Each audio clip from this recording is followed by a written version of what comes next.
El 23 de octubre de 2009, una adolescente de 15 años condujo a los agentes de la policía hacia lo más profundo de un bosque ubicado en Saint Martins, Missouri, Estados Unidos. Allí les mostró lo que estaban buscando, un pozo que ella misma había cavado. Así los policías comprobaron que aquellos escritos en el diario íntimo de la joven no eran meras fantasías. Lo que descubrieron los dejó completamente anonadados. No podían explicarse la hazaña y la maldad de aquella chica que la había llevado a realizar aquel acto. ¿Cómo podía ser que alguien tan joven tuviera impulsos tan perversos?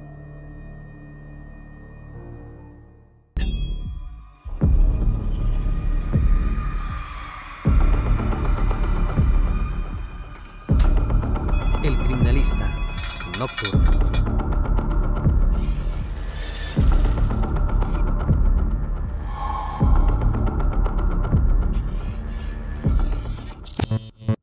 Antes de comenzar con el video, les recuerdo que pueden encontrar los episodios en cualquier plataforma de streaming de audio. No olvides suscribirte para seguir escuchando más episodios como este. En 2009, comenzaban a vislumbrarse las primeras repercusiones de las redes sociales. Miles de adolescentes compartían publicaciones sobre sus sentimientos, recibiendo la validación de otros jóvenes en situaciones similares, sin supervisión parental. Algunos fomentaban sus deseos más violentos y agresivos.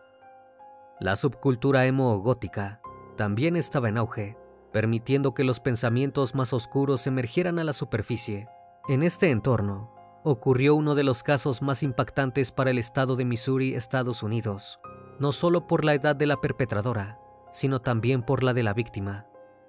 ¿Pero quién era ella? Alyssa Daylin Bustamante nació el 28 de enero de 1994 en Cole, Missouri, Estados Unidos. Su nacimiento estuvo lejos de ser planificado. César Bustamante y Michelle Brooke, sus padres, eran dos adolescentes que tenían problemas con las drogas y el alcohol. No tenían en mente criar a una menor, ya que ni siquiera podían hacerse cargo de sus propias vidas. Cuando Alyssa era aún muy pequeña, su madre fue arrestada en 2 ocasiones por posesión de sustancias y por conducir en estado de ebriedad, a pesar de que la pareja no estaba para nada interesada en su rol de padres. Durante los siguientes años tuvieron 3 hijos más, 2 mellizos y una pequeña llamada Emma. Michelle siguió teniendo constantes roces con la ley, pero no fue eso lo que la alejó de sus pequeños. La mujer decidió que ya no quería ser madre y se marchó. Jamás volvió a ver a Alyssa ni a sus otros hijos. César, que se quedó a cargo de ellos, tampoco tenía un buen comportamiento. En 2002, cuando Alyssa tenía 7 años, cayó preso por asalto y fue condenado a 10 años de prisión. Fue entonces cuando los abuelos maternos de los niños, Gary y Karen Brooke, asumieron la custodia legal de los 4 para vivir con ellos. Alyssa y sus hermanos se trasladaron hacia el pueblo de Saint Martins, también en Missouri. Allí la vida de los menores fue completamente diferente a lo que estaban acostumbrados. Karen era mormona y quería lograr que sus nietos fueran por el buen camino. Para esto, intentó imponer un régimen estricto de conducta. Entre otras tareas que debían realizar, estaba el hecho de ir a misa todos los domingos, sin falta. Esto funcionó parcialmente con Emma y con los mellizos, pero no con Alyssa. Así llegó la adolescencia, y con la misma, un empeoramiento en la conducta de la joven. Para cuando cumplió 13 años, ya era una especie de lobo solitario que odiaba pasar tiempo con otras personas. A pesar de aquella coraza que imponía, Alyssa estaba muy dolida, tanto que comenzó a cortar sus antebrazos con hojas de afeitar. El 3 de septiembre de 2007, sus abuelos la encontraron en el baño, desangrándose. Se había grabado la palabra odio en el abdomen y había tomado una sobredosis de Tylenol, un fuerte analgésico.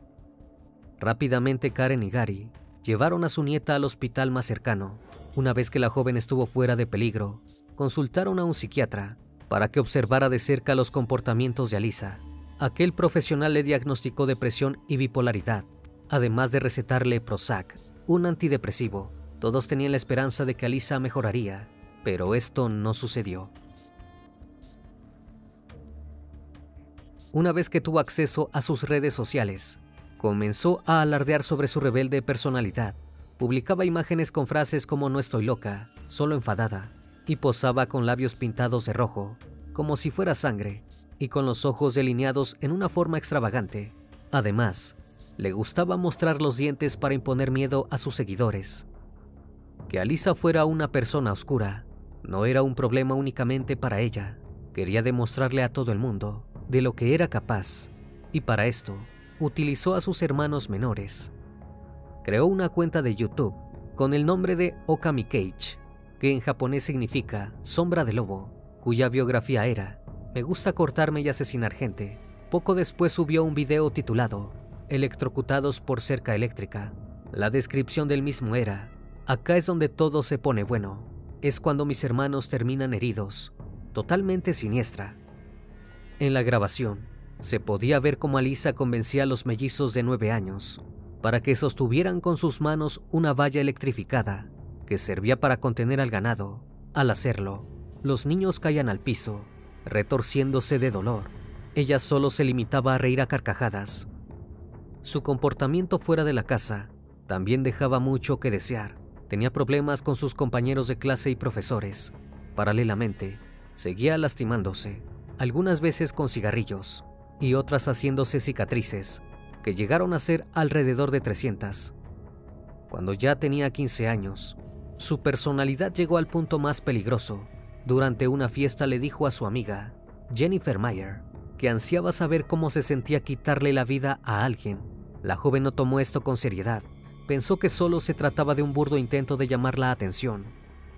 Y algo de eso había, porque a los pocos días, el psiquiatra de Alyssa le recomendó subir la dosis de fármacos. Además, la joven escribió en su cuenta de Twitter sobre una adicción y terrores. Incluso agregó: todo lo que quiero en la vida es una razón para todo este dolor. Realmente necesitaba ayuda, y si hubieran podido dársela, quizás no hubiera ocurrido aquel terrible suceso. El miércoles 21 de octubre de 2009, alrededor de las 5 de la tarde, Emma, la hermana de 6 años de Alyssa, tocó a la puerta de su amiga Elizabeth Olten. Dijo que quería invitarla a su casa para jugar un rato. La chica de 9 años dudó. Para ese entonces, su madre Patricia, Patty Price, estaba preparando la cena. Sus hermanos Anthony y Stephanie Holten querían practicar canciones para un acto del colegio. No era el mejor momento para irse. Pero Emma tenía muchas ganas de ver a Elizabeth, así que esta decidió preguntarle a su madre si la dejaba salir por un rato. La mujer accedió, con 2 condiciones: que regresara antes del anochecer y que llevase su celular. Contenta, Elizabeth se dirigió junto a Emma hasta la casa de esta, ubicada a tan solo 4 cuadras de distancia. La familia Olten continuó su día con normalidad, hasta que pasadas las horas, cuando había desaparecido el último rayo de sol, Patricia se preocupó. Le parecía por demás extraño que su hija no cumpliera con lo acordado. Intentó llamarla por teléfono sin éxito. Acto seguido, se dirigió hacia la casa donde Emma vivía con sus abuelos y hermanos. Una vez allí, Patricia habló con Karen, quien le dijo que no había visto a Elizabeth en ningún momento de aquel día. Cada vez más preocupada, la mujer volvió a llamar a su hija en varias ocasiones, pero del otro lado, solo oía el contestador. Completamente asustada, resolvió tomar cartas en el asunto. Fue a la comisaría para poner una denuncia por desaparición. Como se trataba de una niña pequeña, la búsqueda comenzó en ese mismo instante. Los agentes recorrieron todo el vecindario, pero no había ni rastros de Elizabeth. Para las 11 de la noche, la noticia ya se había esparcido y llegaron muchos voluntarios dispuestos a ayudar a encontrar a la niña. Mientras tanto, los agentes que se quedaron en la comisaría intentaron rastrear el celular de Elizabeth. Así se dieron cuenta de que la pequeña no podía haber ido muy lejos. La señal ubicaba el móvil en un bosque cercano a su hogar, pero esto no era lo único importante. Aquel espacio verde separaba la casa de Elizabeth con la de Emma. Cuando le comunicaron esto a Patricia, la mujer se sorprendió muchísimo. Su hija le tenía mucho miedo a aquel bosque. Jamás iría allí por voluntad propia. A eso se sumaba el hecho de que ya estaba muy oscuro.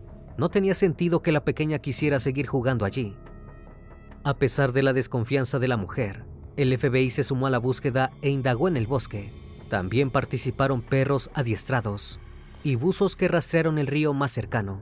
Pero todos los esfuerzos resultaron infructuosos. Elizabeth no estaba en ningún lado. Finalmente, unos voluntarios encontraron algo que parecía ser una pista. Se trataba de un pozo recientemente hecho entre los árboles. Era tan grande que incluso podía caber una persona. Sin embargo, cuando la policía llegó hacia ese sitio, notaron que estaba vacío. No podían sacar ninguna conclusión. Entonces los agentes volvieron al punto de partida. Entrevistaron a quien pensaban que era la última persona que había visto a Elizabeth con vida. Emma se puso muy nerviosa y se limitó a responder que su amiga se había marchado a su casa a las 6:15 de la tarde. No obstante, luego de un rato se quebró y decidió contar la versión completa de la historia. Dijo que mientras jugaban en el bosque, Elizabeth se había quedado atrapada en unos arbustos con espinas. Como no podía salir, Emma corrió a su casa para pedirle a su hermana Alyssa que la ayudara. Luego de eso, no había sabido nada más respecto a su amiga. Al oír este nuevo dato, los agentes empezaron a investigar a la adolescente, silenciosamente. Así se enteraron de algo por demás extraño. El día anterior a la desaparición de Elizabeth, Alyssa había faltado al colegio. Era la primera vez, según su historial escolar, que lo hacía sin una justificación médica. Una vez que la adolescente estuvo en la comisaría, se mostró sumamente confiada y relajada. Los agentes prefirieron no preguntarle directamente por la desaparición, sino por el extraño pozo que habían hallado cerca de su casa. Ante esto, Alyssa respondió que había sido ella quien lo cavó, para enterrar animales sin vida. Esto despertó todas las alarmas de los investigadores. Ese mismo día, consiguieron una orden judicial para allanar el hogar donde vivía la joven, más específicamente su habitación. Allí descubrieron cosas que les parecieron por demás alarmantes. Las paredes estaban repletas de dibujos y frases que parecían hechos con sangre. Incluso había una frase terrorífica: me corto para hacer físico lo que tengo dentro, me corto para ver sangre porque me gusta. También había algunas cartas pegadas que su padre le había enviado desde la cárcel. Sin embargo, nada de esto apuntaba a un posible crimen, hasta que vieron algo más: una figura de color rojo que tenía escrito Emma. Fue entonces cuando los agentes pensaron que Alyssa podría tener deseos de lastimar a alguien. Pensaron que incluso había querido hacerle daño a su hermana, pero como hubiera sido muy evidente, había optado por la amiga de esta. Todas las sospechas terminaron de confirmarse cuando hallaron su diario íntimo. En este, la adolescente había escrito confesiones alarmantes, como que deseaba quemar una casa con todos los ocupantes dentro. En la última página, había una fecha tachada: 21 de octubre de 2009, exactamente el mismo día de la desaparición de Elizabeth. Abajo, había un párrafo completamente ilegible que debían intentar descifrar. Luego de un rato, pudieron llegar a la conclusión de que Alyssa había escrito 2 palabras debajo de aquella fecha: garganta y cortar. Mientras los peritos caligráficos intentaban recuperar el texto completo, volvieron a llamar a la adolescente para que brindara una nueva declaración. Sentía que estaba escondiendo algo, y no se equivocaban. Alyssa llegó a la comisaría visiblemente más cómoda que la vez anterior. Los agentes no tardaron en mencionarle lo que habían leído en su diario, poniéndola entre la espada y la pared. Así lograron que hablara. Lo que les dijo los dejó completamente boquiabiertos. Elizabeth había fallecido, pero no había sido su culpa supuestamente. Se había caído accidentalmente en aquel bosque. Los policías no creyeron este cuento. La miraron fijamente a los ojos para que no pudiera mentirles y le dijeron: si hallamos el cuerpo de la pequeña, ¿ella tendrá el cuello cortado?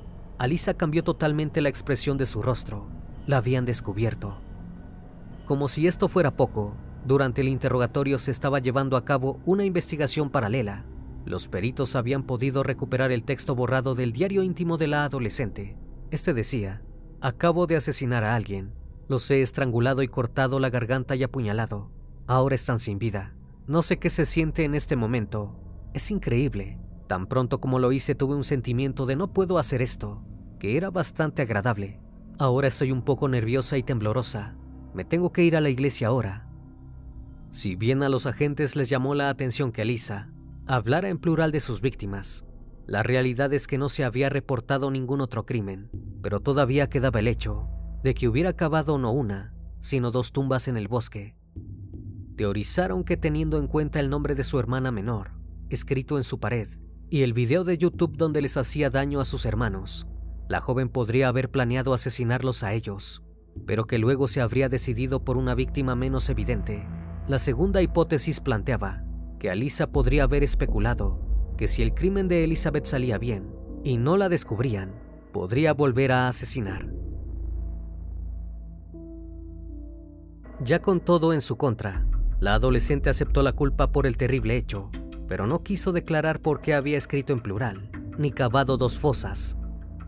El 23 de octubre, condujo a los agentes a nada más ni nada menos que al lugar donde estaba la fosa, no la que los voluntarios habían encontrado vacía, sino la que tenía todas las respuestas al caso. Estaba ubicada en el medio del bosque, con el cuerpo de Elizabeth dentro sin vida. Alyssa había escondido también a su víctima, que ninguno de los agentes que rastreó la zona pudo notar anteriormente que estaba allí. La adolescente fue arrestada en el instante y acusada de asesinato en primer grado, es decir, premeditado. La trasladaron a la cárcel del condado de Cole, donde quedó a la espera de su juicio. Paralelamente, se llevó a cabo una necropsia. La misma reveló que Elizabeth había sido estrangulada, que le habían cortado la garganta y las muñecas, y que la apuñalaron para quitarle la vida. Finalmente, la policía pudo llevar a cabo una reconstrucción del fatídico hecho. El viernes 16 de octubre de 2009, Alyssa no tuvo clases y aprovechó el tiempo libre para un siniestro pensamiento: cavar tumbas en el bosque. 5 días después, Emma invitó a Elizabeth a su casa. En ese momento, la adolescente decidió que quería llevar a cabo el perverso plan. Mientras las pequeñas jugaban en el patio de la casa, Alyssa llamó a su hermana al celular y le dijo que se encontraran en el bosque cercano al hogar. Supuestamente tenía algo para darle. Una vez que la adolescente se encontró con las 2 pequeñas, convenció a su hermana de que la dejara a solas con la víctima. Recorrieron juntas el bosque hasta llegar a donde estaban los 2 pozos que había cavado días atrás. Elizabeth caminó delante de ella, sin sospechar nada. Cuando se distrajo, Alyssa la golpeó en la cabeza de forma brutal. La menor cayó al suelo, aturdida, pero sin perder la conciencia. Alyssa aún no había logrado su cometido. Acto seguido, la adolescente se sentó sobre su víctima y la inmovilizó. Colocó sus manos alrededor del cuello hasta que Elizabeth se desmayó. Luego Alyssa sacó del bolsillo trasero de su pantalón una navaja y apuñaló a la pequeña 8 veces en el pecho. Para asegurarse de que realmente hubiera fallecido, le cortó las muñecas y el cuello de lado a lado. Por último, arrastró y tiró el cuerpo de Elizabeth en uno de los 2 pozos que había hecho y lo cubrió con piedras y ramas. 45 minutos después, Alyssa regresó a su casa triunfante y simulando que nada había sucedido. Cuando el caso se volvió mediático, el sheriff del condado de Cole, Greg White, se negó a dar detalles sobre la ejecutora. No quiso revelar su identidad, género ni edad. Debía mantener un caso procesable y no quería contaminar los grupos de jurados. Además, se estaba barajando una fuerte posibilidad: que Alyssa fuera juzgada como adulta. Por la gravedad del crimen, esto se debía a que Missouri es uno de los 22 estados que utilizan un sistema de jurisdicción dual para los menores de edad. En el caso de que un sospechoso sea declarado culpable, puede permanecer detenido hasta los 21 años. Cuando se lleva a cabo una nueva audiencia y se determina si ha sido rehabilitado o si debe cumplir el resto de la sentencia, los fiscales estaban convencidos de que la acusada era un peligro para la sociedad y no podía siquiera tener esta opción durante el juicio. Mientras tanto, la familia de Elizabeth llevó a cabo el funeral. El 28 de octubre de 2009, realizaron una ceremonia con temática de princesas de cuentos.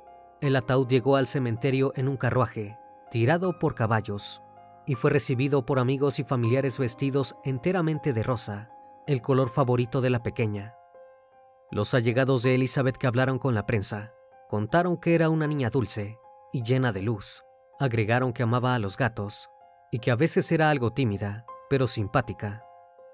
El 17 de noviembre de 2009, el juez decidió que Alyssa sería juzgada como adulta, y todos los portales de noticias publicaron su fotografía. Su abogado defensor, Kurt Valentine, expresó a los medios que aquel accionar había sido terrible para su cliente. Por un lado, porque habría la posibilidad de que fuera sentenciada a la pena máxima, lo cual le parecía injusto para alguien tan joven. Por el otro, porque Alyssa probablemente no sobreviviría a su paso por la cárcel del condado de Cole. La siguiente audiencia se llevó a cabo el 8 de diciembre de 2009. En el tribunal de Jefferson City, los periodistas se abarrotaron en la puerta del lugar para tener una fotografía de la joven delincuente. Ese mismo día, ocurrió algo que dejó completamente confundidos a todos los presentes. A pesar de haber confesado el crimen y de haber llevado a la policía hacia donde estaba el cuerpo de Elizabeth, Alyssa se declaró inocente. Mientras estaba a la espera de la siguiente audiencia, la joven intentó hacerse daño, cortándose con sus propias uñas. También mostró signos de ansiedad y depresión severa. La situación era tan grave que los médicos de la prisión pidieron que quedara bajo vigilancia. Realmente temían que se quitara la vida. Al ver esto, su abogado presentó una moción para que fuese sometida a una evaluación y trasladada hacia una institución psiquiátrica. El juez aceptó y Alyssa salió de la cárcel para ir al Hospital Psiquiátrico Infantil Gathorne. Luego la internaron en Fulton State Hospital para una nueva evaluación. Debido a los problemas de salud mental de la acusada, el juicio se postergó hasta el 16 de mayo de 2011. Sin embargo, el propio abogado de la acusada presentó una moción, esa vez para adelantar el juicio. Expresó que tanto en artículos de noticias como en blogs, páginas de Facebook y MySpace, estaban señalando a Alyssa de las peores formas posibles. Según el abogado, Alyssa ya había sido condenada públicamente y lo mejor para su salud mental era acelerar el proceso. El juicio iba a comenzar el 30 de enero de 2012, pero antes de la fecha, Alyssa dijo que quería hacer una confesión. El 10 de enero de ese mismo año, se declaró culpable de asesinato en segundo grado y acción criminal armada. Esta decisión se debía a que la condena por asesinato en segundo grado puede ser de cadena perpetua con posibilidad de libertad condicional o de 10 a 30 años. Pensaba que se libraría de la pena capital. A pesar de que las especulaciones hablaban de una estrategia policial, su nuevo abogado, Charlie Moreland, dijo que ella simplemente quería asumir la responsabilidad por el caso. Ese mismo día, la jueza de circuito del condado de Cole, Patricia Joyce, hizo que Alyssa contara en sus propias palabras lo ocurrido el 21 de octubre de 2009. Sin inmutarse, la joven dijo que había estrangulado con sus propias manos y apuñalado en el pecho a Elizabeth. Luego, los fiscales le preguntaron si también le había cortado el cuello con un cuchillo, a lo que Alyssa respondió que sí. En ese instante, su abuela sollozó y salió furiosa de la sala del tribunal. Estaba realmente muy decepcionada de su nieta. Por su parte, los abogados intentaron apelar el estado mental en el que se encontraba Alyssa cuando llevó a cabo el crimen. Mencionaron que había intentado quitarse la vida 2 años atrás y que le habían aumentado la dosis de su antidepresivo solo 2 semanas antes de que se llevara a cabo el asesinato. También contaron su historia familiar de abuso de sustancias, el hecho de que su madre la abandonó y que su padre estaba en la cárcel. Los psicólogos que la analizaron la describieron como psicológicamente dañada y gravemente perturbada emocionalmente. Testificaron que sufría depresión mayor y que mostraba síntomas de trastorno límite de la personalidad. Sus abogados realmente pensaban que con estos testimonios podrían reducir la pena o lograr que fuera internada en una institución psiquiátrica, en lugar de la cárcel, pero nada dio resultado. El fiscal Mark Richardson pidió cadena perpetua y le sumó un plus de 71 años por el tiempo de vida que Elizabeth había perdido. Alegó que Alyssa había cometido el asesinato después de planificarlo durante varios días, según lo demostraban su diario íntimo y las 2 tumbas que había cavado. Finalmente, Alyssa fue declarada culpable de asesinato en segundo grado y acción criminal armada. Quedó a la espera de su sentencia, con mucho miedo de lo que ésta podría implicar. El 8 de febrero de 2012, Alyssa regresó al tribunal y pidió hablar por primera vez. Quería hacer una declaración a los padres y hermanos de su víctima. Sé que las palabras nunca serán suficientes. Nunca van a poder describir lo horrible que me siento por todo esto. Si pudiera dar mi vida para traer de vuelta la de ella, lo haría. Lo siento. Pero esto no cambió el sentir de los familiares de Elizabeth. Patricia dijo que la asesina de su hija era un monstruo diabólico, mientras que su abuela, Sandra Korn, gritó desde su silla de ruedas: «Creo que Alyssa debería salir de la cárcel el mismo día en que Elizabeth salga de su tumba». Ese mismo día, Alyssa fue condenada a cadena perpetua por asesinato en segundo grado, con posibilidad de libertad condicional, una vez cumplidos los 35 años y 5 meses tras las rejas. Esto recién podría pedirlo en 2044, cuando tenga 50 años. En 2014, Alyssa intentó apelar su condena. Resaltó que varios meses después de que su sentencia fuera puesta en efecto, un caso distinto en la Corte Suprema de los Estados Unidos anuló la cadena perpetua automática, sin posibilidad de libertad condicional para menores. Expresó que de haber sabido esto, no hubiera aceptado un acuerdo de culpabilidad. Sin embargo, tuvo que admitir en una audiencia posterior que siempre supo que declararse culpable no era su única opción. El Tribunal de Apelaciones Estatal de Kansas rechazó su recurso en marzo de 2014, pero los problemas no terminaron allí. En octubre de 2015, Patricia demandó a Alyssa por el fallecimiento de su hija, exigiendo que le pagase más de $5 millones. El juicio comenzaría el 7 de agosto de 2017, pero en marzo de ese año, la joven firmó un acuerdo de conciliación. El 25 de junio, Patricia aceptó y desestimó los cargos, pero puso una condición: que Alyssa le informara cada vez que recibía dinero por revelar a la prensa detalles sobre el caso de Elizabeth. Durante los siguientes años, Alyssa se convirtió en una especie de mártir para los jóvenes rebeldes. Recibió decenas de cartas de fanáticos que avalaban su accionar y creían que asesinar era la respuesta a cualquier malestar. Alyssa Bustamante recibe cartas de fanáticos prácticamente todos los días, y en diversas redes sociales se han hecho publicaciones que exigen su pronta liberación. La gran mayoría son jóvenes perturbados, que le declaran su admiración y amor incondicional, olvidando por completo el sufrimiento de los familiares de la víctima. Actualmente, Alyssa continúa en el Centro Correccional de Diagnóstico y de Recepción para Mujeres del Este de Missouri, en Vandalia. Todavía tiene esperanzas de conseguir su libertad condicional antes de los 50 años. Sigue insistiendo en que no debió ser juzgada como adulta y que debió tenerse en cuenta su historial personal. A pesar de esto, no parece arrepentida de los actos que cometió. De hecho, los guardias la consideran una presa peligrosa que se niega a recibir tratamiento psiquiátrico y psicológico porque asegura que es una persona normal. Si de algo podemos estar seguros, es que tanto Alyssa como el resto de los jóvenes que padecen su misma enfermedad u otras parecidas deben recibir ayuda. Nada justifica lo que hizo, pero de haber recibido un tratamiento adecuado, Elizabeth probablemente seguiría viva y quizás Alyssa podría haber tenido un futuro mejor. Para quienes disfrutan de la ficción, en el año 2012 se estrenó una película de suspenso basada en el caso, llamada My Name is A, y dirigida por Shane Ryan. El crimen también fue recreado en la serie de televisión Las verdaderas mujeres asesinas, de Investigation Discovery, en el episodio 8 de la temporada 6, lanzado el mismo año del largometraje.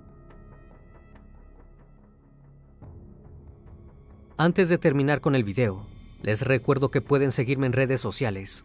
Actualmente me encuentro en Facebook, Twitter, Instagram, TikTok y también en Spotify. Si el caso de hoy te pareció interesante e informativo, te pido me regales un like o un comentario sobre la transmisión de esta noche.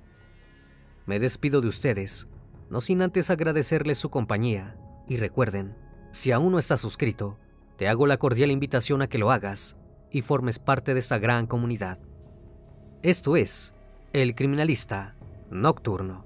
Hasta la próxima emisión. Buenas noches.